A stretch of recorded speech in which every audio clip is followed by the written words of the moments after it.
and the tree of life, and we might see a bunch of other things. A bird flying over. I saw the shadow. Okay, we'll listen for birds. We're going to see muskeg and berry bark and bear bread and all kinds of weird things and wonderful things. Look at the salmonberry rocks. They're just opening up. They weren't out last week. Hummingbirds. Yeah. Trees and hummingbirds and insects.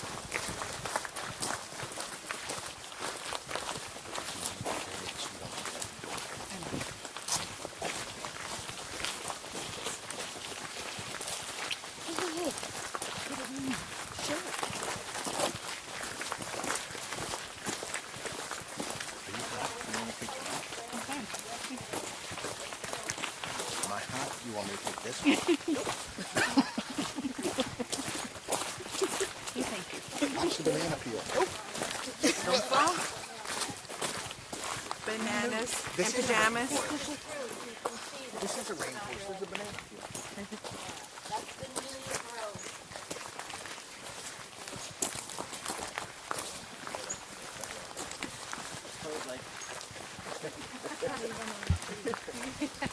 Never spice a bear first. Stop here for a sec so you can see some exposed rock, and you could measure, just estimate how much earth has been created since the glaciers passed over, I don't know, 10, 12,000 years. Not that much, and big old trees growing out of them. So you know that the roots are horizontal. They're intertwined. And so when we get one of our famous storms and one goes over, it takes its neighbors too often. So from your ship, if you see an avalanche shoot, it could be caused by snow, but it could also be blowdown, where the top trees take over. But what starts the whole process of turning rock into dirt is lichen. So here's, this is sedimentary rock that's been lifted up in some cataclysm, but there's lichen on it, and lichen and moss can attach to rock without, even though they don't have roots, they can stick themselves on there. And we're going to see lots of lichen, so many that I know you will like them. You're going to like these soldiers. Look at these little ones here with the red caps, like British soldiers. That's their name, British soldiers. Padonia, yeah. Here's some more right there. We were in Iceland last year, and the whole island is volcano, and there was all this lichen everywhere. And they said that it took 70 years for the lichen to actually grow, and then another hundreds and thousands of years for it to turn to lava, to dirt.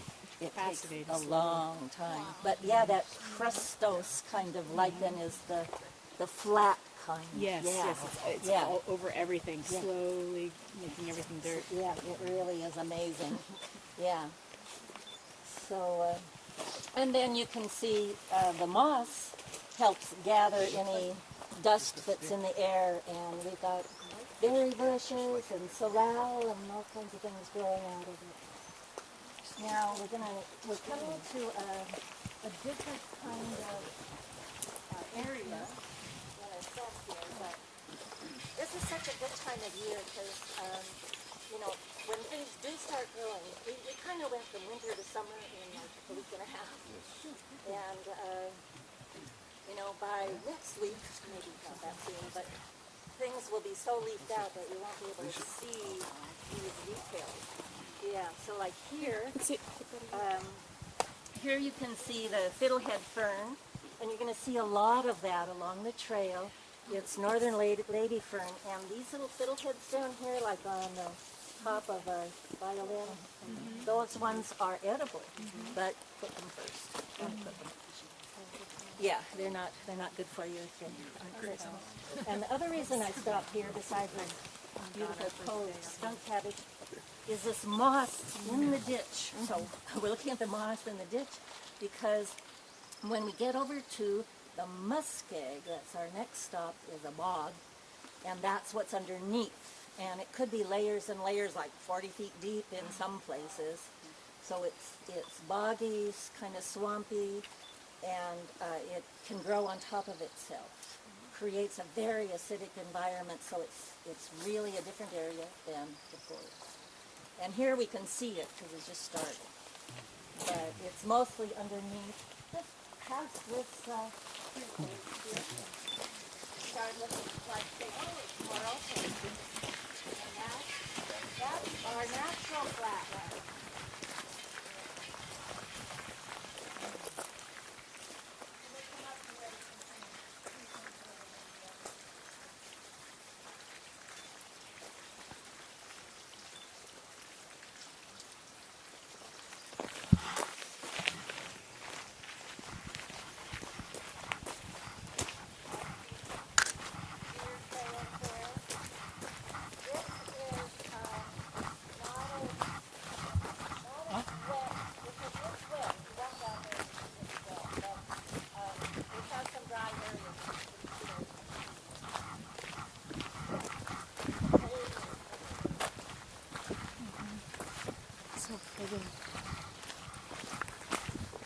So Tom, you see how wet everything is? This is considered rainforest.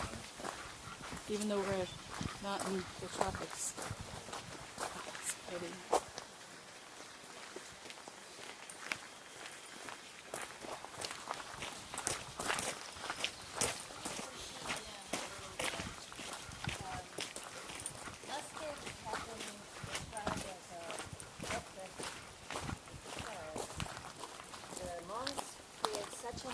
Environment that the groundwater is not available to the plants, and you have to rely on rainwater.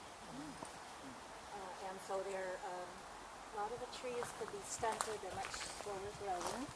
You could compare this hemlock to that hemlock, seeing the size.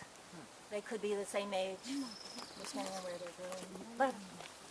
But the muskeg, this acidic environment, actually has some fabulous plants that really love living there. And one of them, this is kind of a favorite here, this is Labrador tea. And despite the name of tea, it's more medicine, at least that's how I use it. Not feeling well, take a little Labrador tea and maybe it stops it. It's soothing. Yeah. But of course you have to come at the right time of year, you harvest in the fall. You make sure that you look under the leaf, see that orange fuzz? Because this one, see the leaves are kind of the same shape, but no fuzz. Fuzz is good or bad? The fuzz is good. This is bog laurel or kelmia, and its leaves are toxic. So you don't want to mix them up. Yeah, be sure you know. Not going there. She died on the ship, but we don't know from what. Toxic to the cancer. Maybe. Isn't that what killed Shakespeare? Yeah, we were just saying that hemlock is toxic. So we looked at a hemlock a minute ago. That was a western red hemlock, which is like this one. Kind of flat, blunt leaves, real soft. And this, the needles look the same, but they go all the way around. This is a mountain hemlock. And you might think, well, we did come up a hill, but not exactly a mountain. But the muskeg kind of recreates similar to alpine conditions in some ways. So you find mountain hemlock, here's some more mountain. Then the muskeg. And you'll notice all this moss that's underneath, and it's layered and layered. Any place where there's any depth with no outlet.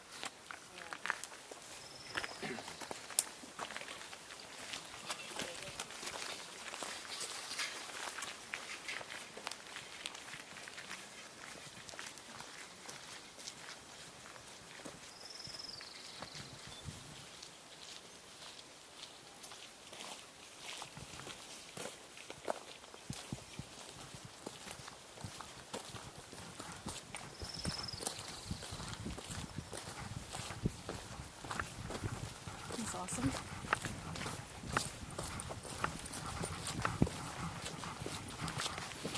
You got fire around your waist? Huh? You got tighter around your waist? No, I had tight around the waist before. I took that. It was so funny in the bus. Your foot got caught, and I was like, oh my god. Peter Sellers here. So far over, I couldn't see. Not by the target shooting. Yeah, and we have some different kinds.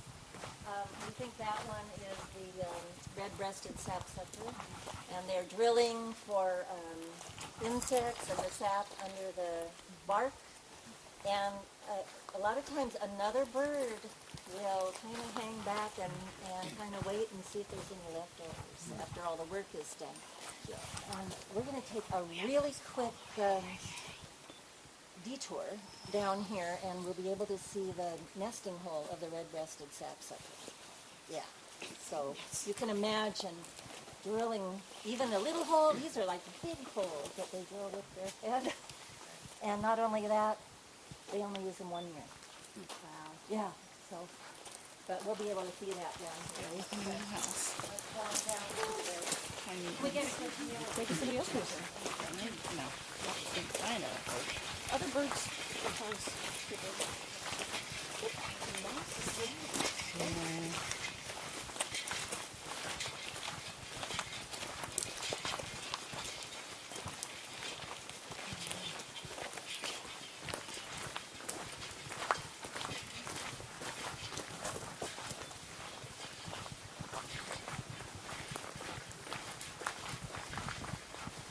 There's a lot of those northern lady ferns, and some of them are part of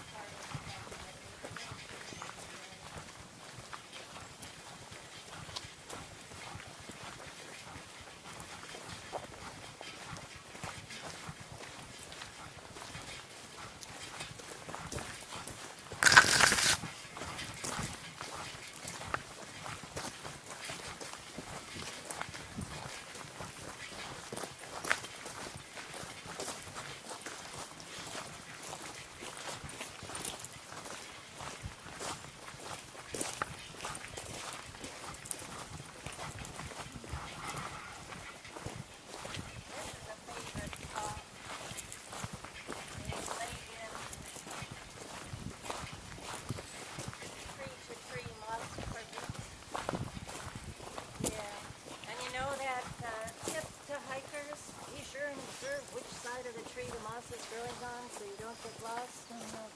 Tear that tip up Right. if you're in this forest, because it really could be on any side of the tree. Plus, you're not walking in a straight line, so it's not as helpful as it could be. If you're on top of them. Yeah. There's a shade of that on one side. That's about. Oh, yeah, here we have eagle volunteers. Alders, west of that cedar, hemlock, and the Sitka tree. There's a wildflower.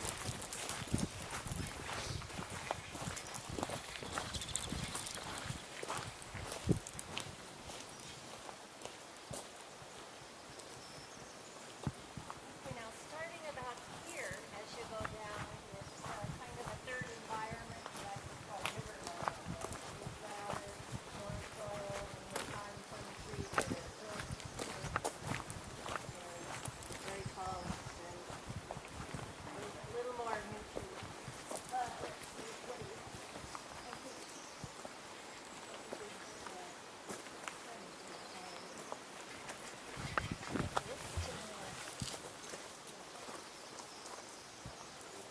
yeah, this is, yeah.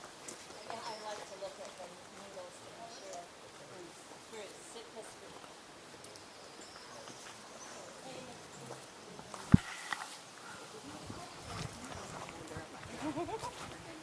Look how pretty these little guys are.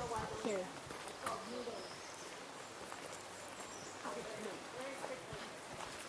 Look how cute these little guys are. Have they unfoiled a roll? Yeah.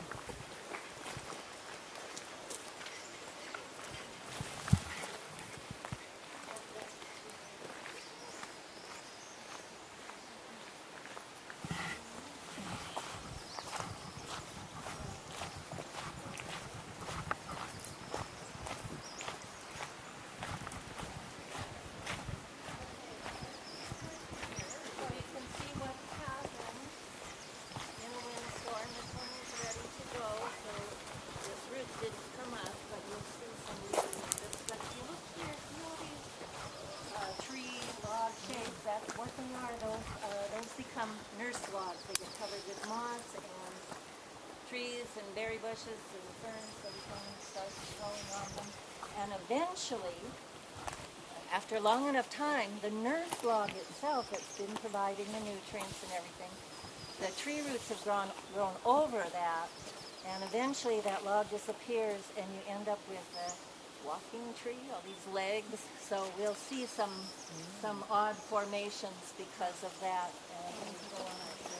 Is Now, this right considered here- is this considered the tree of life that you were saying earlier?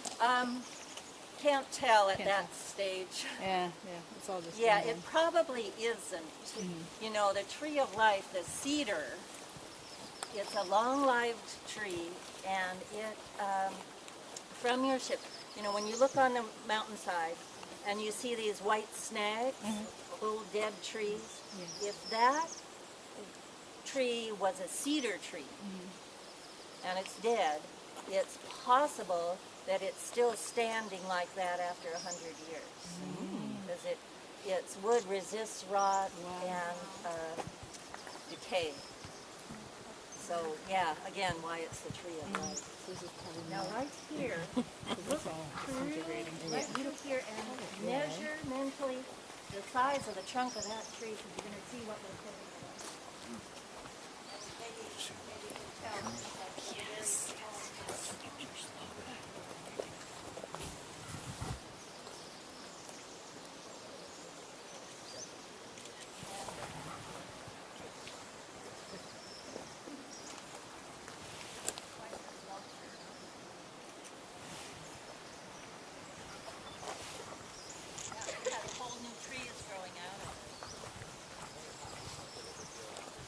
Goodness, look at this. Oh, when it's standing in the ground. Yeah. Well, you can see that, you know, the root system went over here and intertangled with this one probably.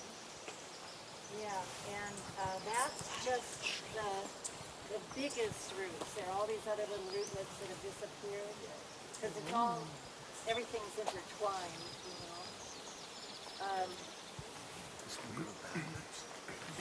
Yeah, you'll see some that you can compare. I mean, just look at the standard ones and you'll get the idea. Yeah. How many years ago would this have gone over? You know, I don't know. It certainly was before they built the trail. This one was after they built the trail because they're kind of, I don't know, probably 20 years maybe.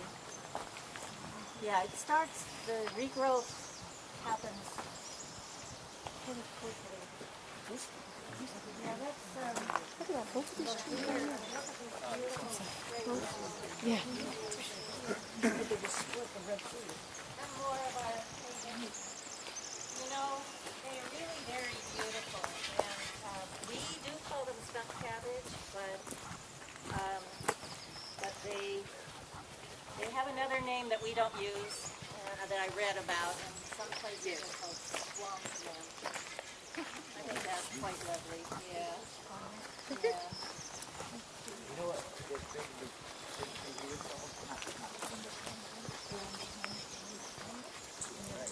More messy though. Yeah. I think that's another,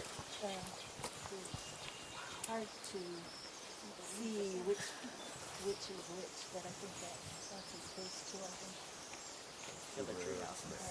Yeah, they're pretty wonderful, yes. And here's one that broke off high up. Do not go on a walk in a storm, a windstorm. You know, there's forests that the main changer of the forest is fire or flood. Here it's mossy wind. What? Now from right here, you can see that white tree? Can you find the holes in it? Oh, yes. Yeah, those are the nesting holes of the red-breasted sapsucker. And if he is I'm going to make one this year. He's, you know, still working on it maybe, but those are previous ones. And there are people, not people, there are birds who will come and use those. Yeah, they do get used after they're no longer brand new like the steps that Did they they were. also That are have not the same. little That are ledges. actually not like it. No, the little ledges, we'll be able to see those closer. That's a bracket fungus. Okay. And yeah, there's a place where we have a really good example. Further on down. Okay,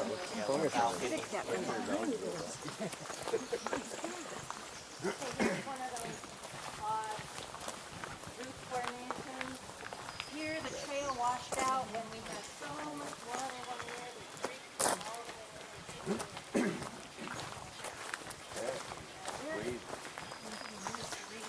This is Usnea. It's a wonderful lichen that's just fallen from the tree. Lichens are very slow growing, so I'm glad I have an example to show you. It's medicinal, and it also can be used to measure air quality. This lichen and some other ones too. Because lichen is fungus and algae, and the algae is what takes in the nutrients just from the air and makes it usable. And once you have something like this and it dries, a scientist can measure what's in there because they've already used up whatever they were going to eat, use for nutrition. So if there's any pollution in the air, it'll still be in the lichen. And you'll be relieved to know we have very good air quality. Yes, this is one of the ways to check it. And in fact, if you go into a forest that doesn't have any moss or lichen, you might want to check air quality.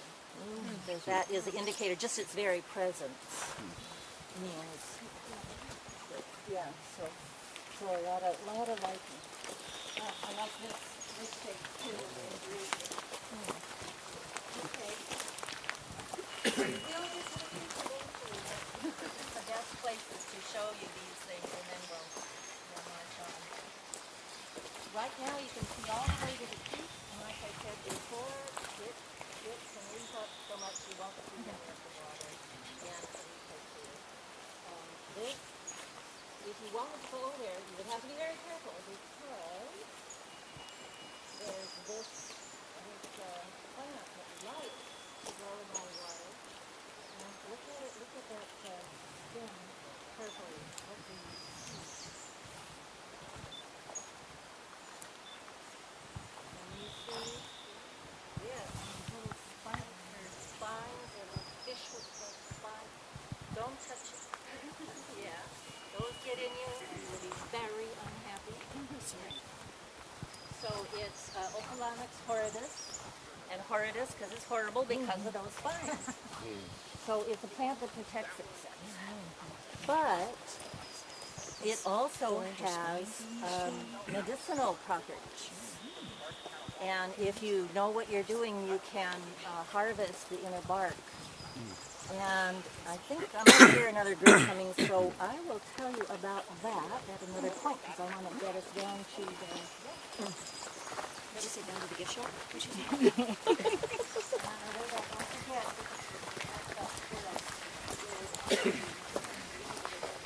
There's one of those... It's beautiful. Can you take this for a moment? Gets a new layer of white.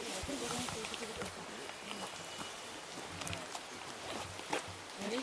So there 1, 2. crushed this one here. Look. How beautiful. Let me see.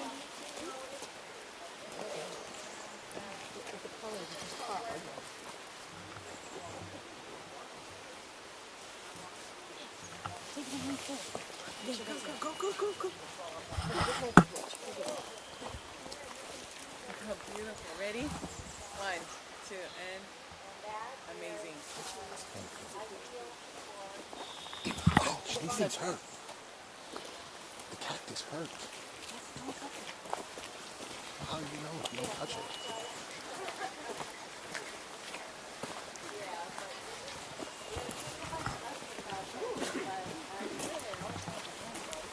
Really like that. And this is a place where they built this viewing platform or fishing platform, but they don't come and clean that up because they have plan on that. No, he was yellow bird away. They found that areas with fallen trees actually provide refuge for developing fish. And there are even places where they did logging right up to the edge of the creek and everything, and they've gone in and rehabilitated, and in some places they actually put trees to rehabilitate.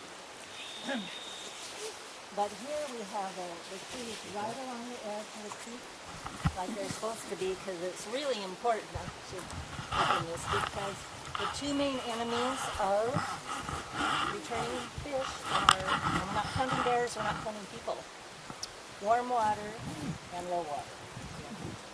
And the trees help keep the temperature down. And it's supposed to get pretty hot today and tomorrow.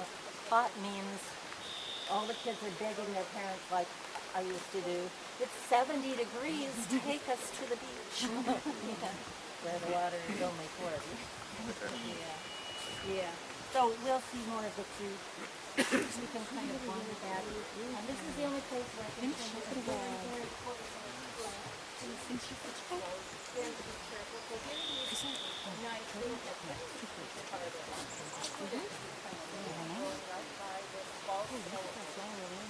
If you guys look really closely into the water, you might see some baby salmon, really small ones. The sun isn't quite high enough to the clouds. The sun shines right Just like the sunset. I think so, because again, in the tips for hikers, this one I think I would follow. It said if you're camping by, you're going to get your water, and you see false hellebore, keep climbing higher, go up away from that plant. So that's a good caution. This one is also one to avoid. It's a wild celery, and if you take a lot of precautions, you could eat this stuff. I've tasted it. It's not worth it. It's pretty bland. But there's oils in those leaves, so if you brush against them, you could have a big rash breakout, which gets worse with the sun. So, but this is the only place I've seen them on the trail, so we don't have poison ivy, we don't have poison oak, so you'll be okay. Oh, we have poison ivy here. And before we leave this area, it's so rich. Spot right here. Right here, and then we have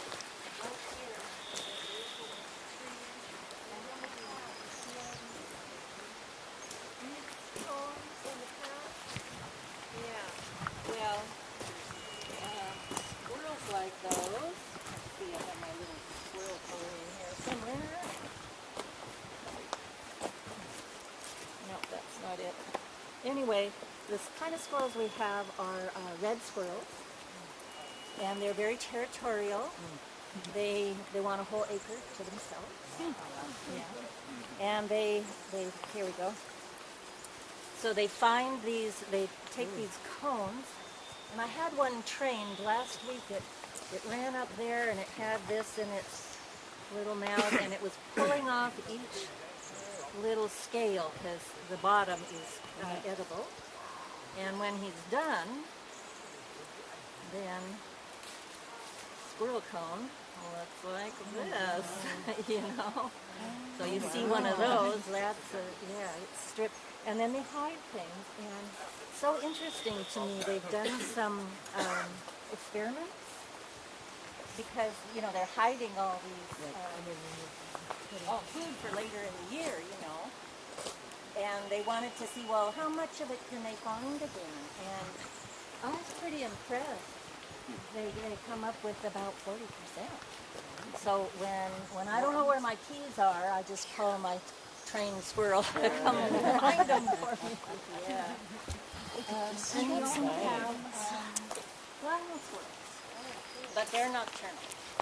We're heading back. Although I think we're going on. people have been feeding squirrels pine nuts and really yummy things. So some of the nighttime squirrels have learned about that and come in the daytime. Yeah.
morning.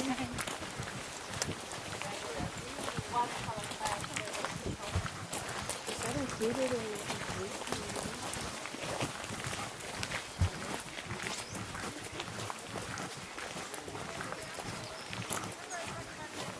yeah.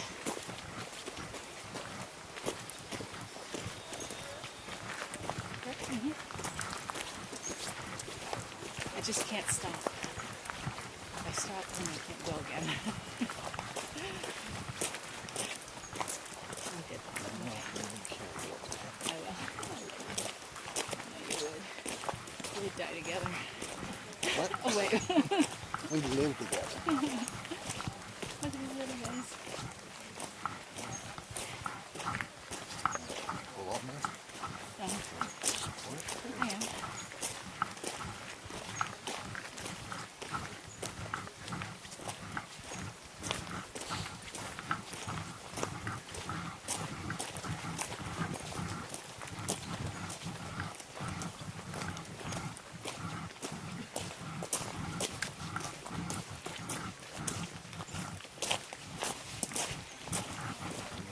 I'm good, thank you. I know you're good. Well, I will give it to you when I need it.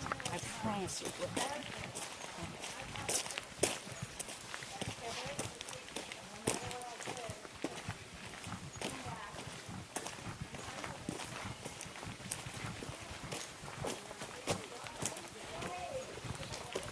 It smells so good.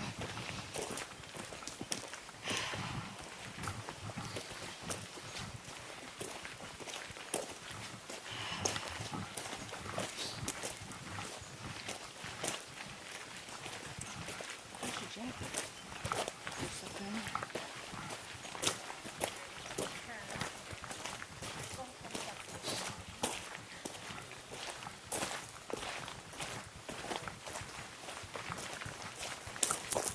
Yeah, we got everybody. Yeah, we're good.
Uh-oh, something happened to this thing. Hey, What?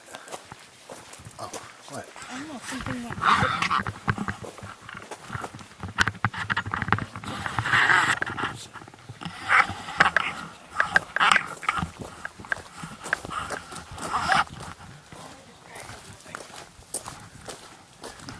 Is it hitting you in the head? No. Once in a while, that's no big deal. It's what we see right now. Of course, it's all 360, but... Oh.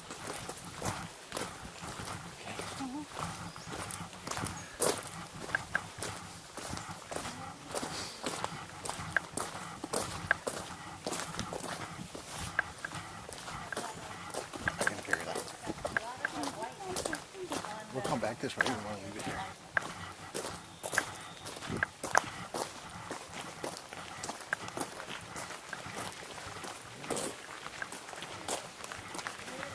If these were like 4 foot tall, it'd be like what I imagine prehistoric vegetation.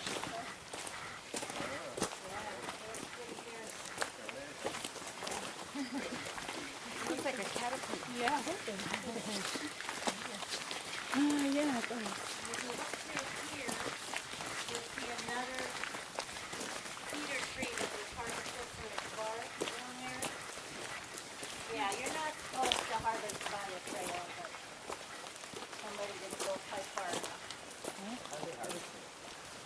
while you're again.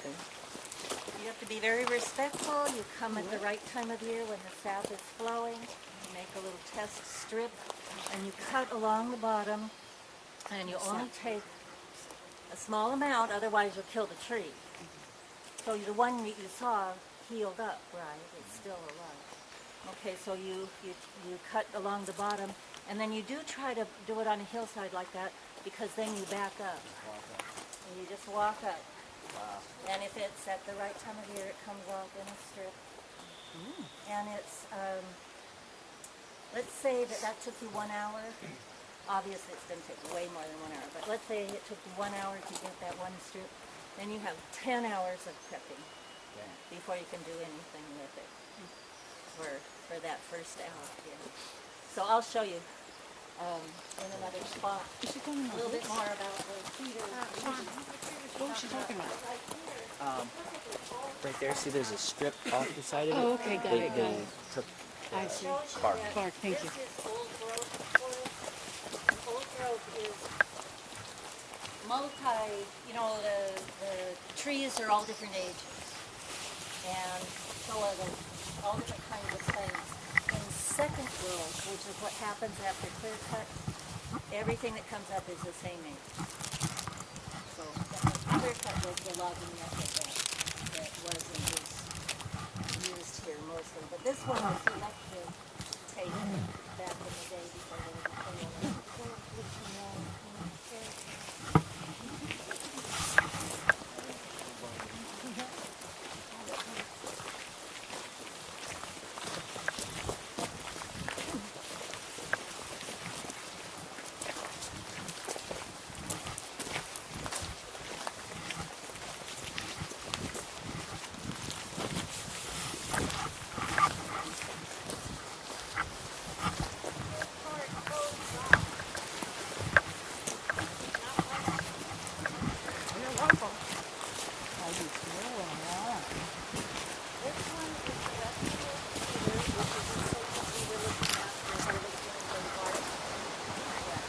This is also, again, tree of life, because it's not just providing weeding material, because you could weed with cedar bark, cedar roots, and spruce roots. But the actual wood of the cedar is long lasting. So you had to have that for your house or your canoe or a totem. That's what's going to last the longest. Yeah. Do they carve this in the rock or is it natural? That is naturally occurring. But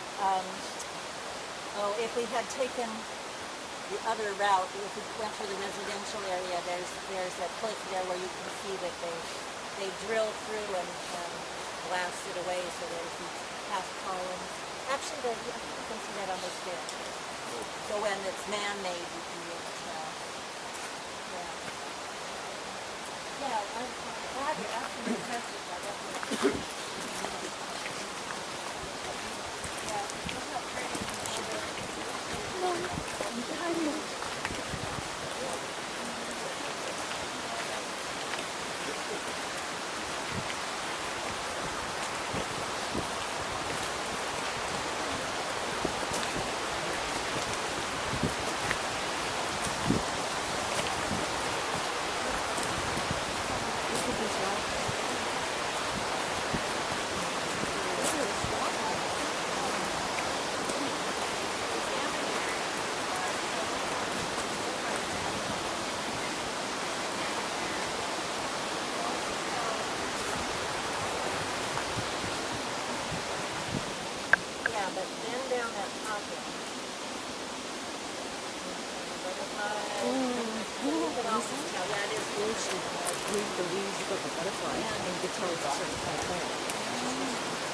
Oh, we always tell people that we have some trained bears that take care of that for us. Yeah. You're right. Yeah. So anyway, the salmon bear is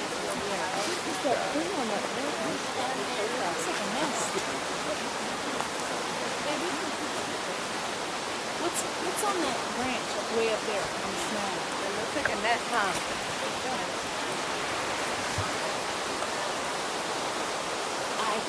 looks like a turkey. It looks like feathers or. Wait, I'll ask her. Can you take a couple pictures? Yeah, I know. Can you take some pictures? It's a bird. It's a plane. Look, it's moving. You saw it? It might be an eagle. Might be an eagle then. Yeah, the pictures and we can ask her.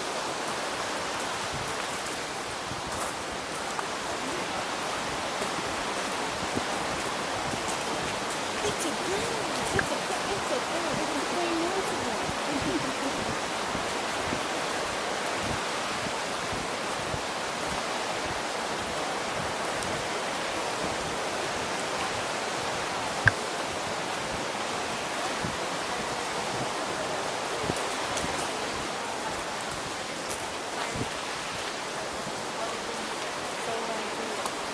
Finally, I think, oh, maybe it's twilight, go to sleep. And 4 o'clock in the morning, more explosions right outside my window. But it wasn't. It was a thunderclap. And I just fought fireworks because thunder was not in my experience very much. So it's wind. Yeah.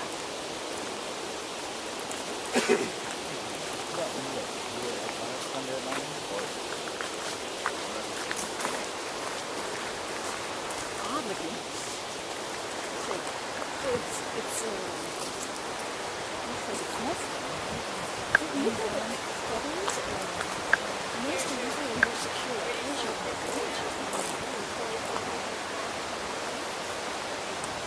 Yes.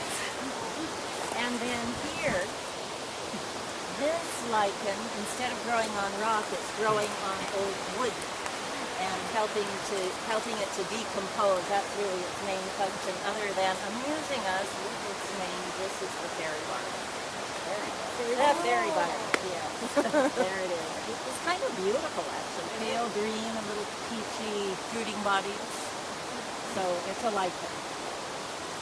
And lichen. Yeah. I don't want to touch it.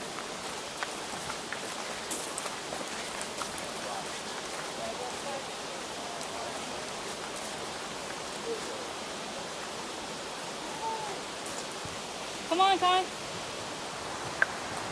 Con. Tell me something. Oh, he's making noise. Oh, just roll. Roll down the hill, man.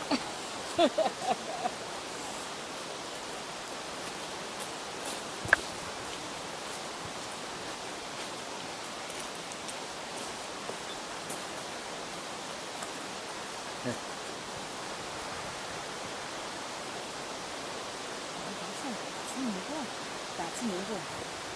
It's definitely a raptor. It's an eagle. I think so. Wait till you see a picture. I hoo-hooed it and it turned its head. I know, it probably was asleep. Because it thinks it's 5 o'clock in the morning. Because it's right here from the East Coast.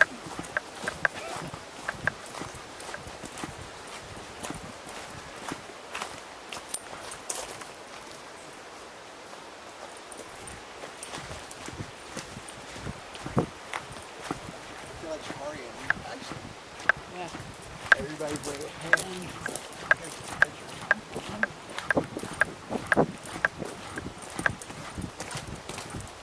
It's not like we're diverging. I'll catch up when we get there.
That we call witch's broom.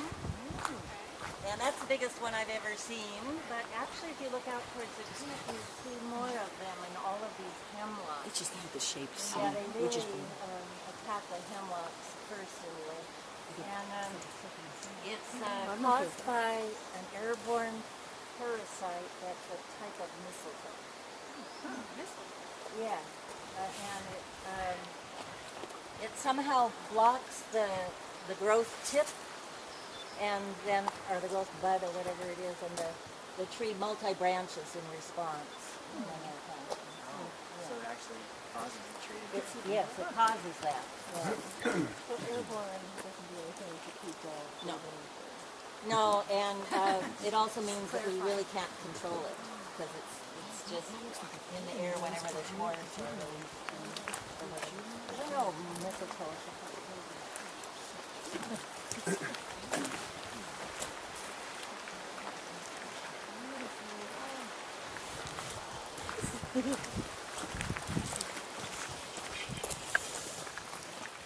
As long as you zoomed in without a tripod.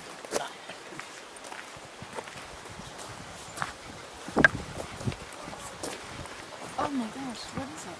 That looks like a hawk, maybe. You said maybe it's old. I don't know. We should ask the.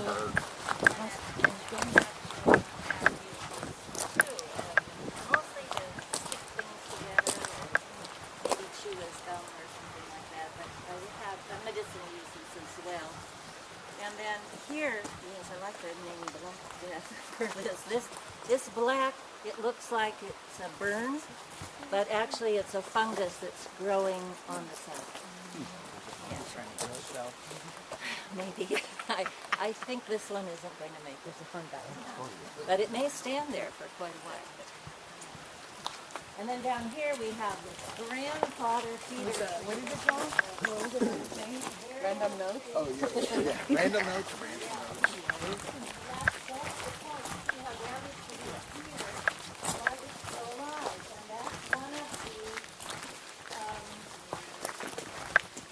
Methods that the cedar uses to grow so old. That's just a branch that said, oh, the main leader trunk has gotten problems. I'll take over, and there it goes. So it's still fine. Like it may have been cut at one point and it grew out of it. Yeah, that maybe happened. Yeah, but it's so we have two trees that are called cedar. They're not related to each other, but they look quite alike.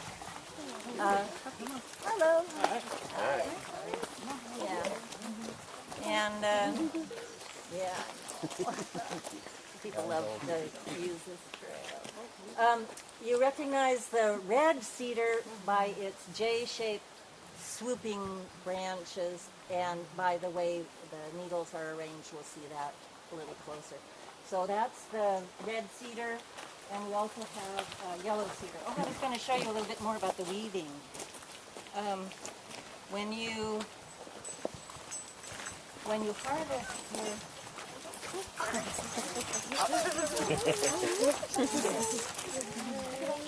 when you harvest your cedar in the woods, you scrape off the outer bark and leave it, and you roll up the inner bark and take it home for processing, and then you have to split it. So this is way too thick still, and of course it's been abused in my bag. And then you have to split it to even size lengths before you can weave with it. So